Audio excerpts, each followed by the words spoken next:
अस्सलाम वालेकुम नाज़रीन। तो इस स्टोरी में आप लोगों को बताने वालों को अगर आप लोगों का एंटीवायरस काम नहीं कर रहा, जैसे कि यहाँ हमारे पास ये एंटीवायरस काम नहीं कर रहा, your virus and threat protection is managed by your organisation, ये इशू आप लोगों के साथ आ रहे थे, इसको कैसे सॉल्व कर सकते अभी डिटेल के साथ आप लोगों को ये चीज़ क्लियर करने वाला हूँ।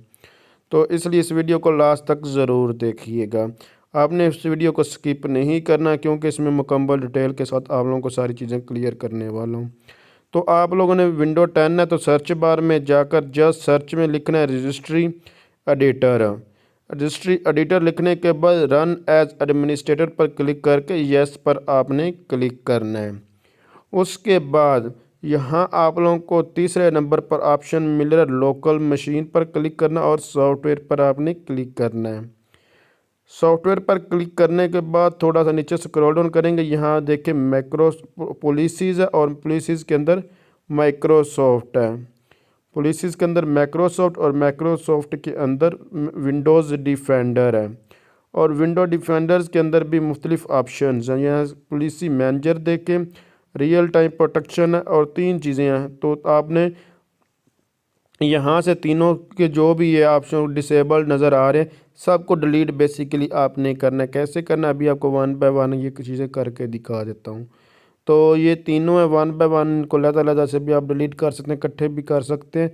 तो सबको यहाँ से डिलीट करते हैं, क्योंकि इन्हीं की वजह से मैनेज बाय ऑर्गेनाइजेशन जो हमारे पास ऑप्शन आ रहा है, ये जब डिलीट कर देंगे ये ऑप्शन हमारे पास जो है वो चला जाएगा।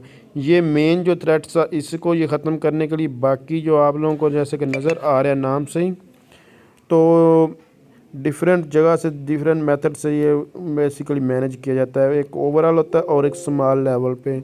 तो एक्टिव हम लोग इसको मुकम्मल ख़त्म करते हैं ताकि हमारा एंटीवायरस जो है ये मुकम्मल तौर पर जो है वो काम करे, किसी किस्म की कोई भी प्रॉब्लम ना आए। तो इसको यहाँ से मुकम्मल तौर पर डिलीट कर देते हैं। तो उसके बाद हमारा एंटीवायरस बिल्कुल ओके हो जाएगा, जो ऑन नहीं हो रहा था अब इजीली जो वो ऑन हो जाएगा। इसमें से आपके पास कुछ ऑप्शंस नहीं भी होंगे, तो अगर नहीं है तो वेल एंड गुड, फिर अच्छी बात है। अगर आप लोगों के पास इस तरह के ऑप्शंस हैं तो जितने भी हैं डिफ़ॉल्ट के अलावा बाकी सारे डिलीट कर दें। इसमें मैंने आपको बता दिया ये काफ़ी अर्से से बहुत ज़्यादा इस सिस्टम में वायरस है, जिसकी वजह से ये सिस्टम अब बिल्कुल भी काम नहीं कर रहा था। तो मैंने सारे के सारे ख़त्म कर दिए, विंडोज़ बिल्कुल अभी अपडेट की है तो ये भी ख़त्म हो चुका। अब इंशाल्लाह ये वायरस वाला जो हमारा ये जो प्रॉब्लम थी ये सॉल्व हो जाएगी। तो जस्ट सिस्टम को रीस्टार्ट करते हैं, रीस्टार्ट नाउ पर क्लिक करेंगे। जैसे ही इस पर क्लिक करेंगे उसके बाद सिस्टम दोबारा ऑन होगा, ये प्रॉब्लम हमारी सॉल्व हो जाएगी। तो यहाँ पर देख सकते हैं ये मेन ऑप्शन यहाँ पर हमारा ऑन है और यहाँ turn on virus and threat protection इसको भी यहाँ से ऑन कर लेते हैं। बाकी आप मैनेज सेटिंग्स पर क्लिक करके अगर देखेंगे तो आप वो वाले भी ऑप्शन इसके ऑन हो चुके होंगे। तो थैंक्स फॉर वॉचिंग, अल्लाह हाफिज़।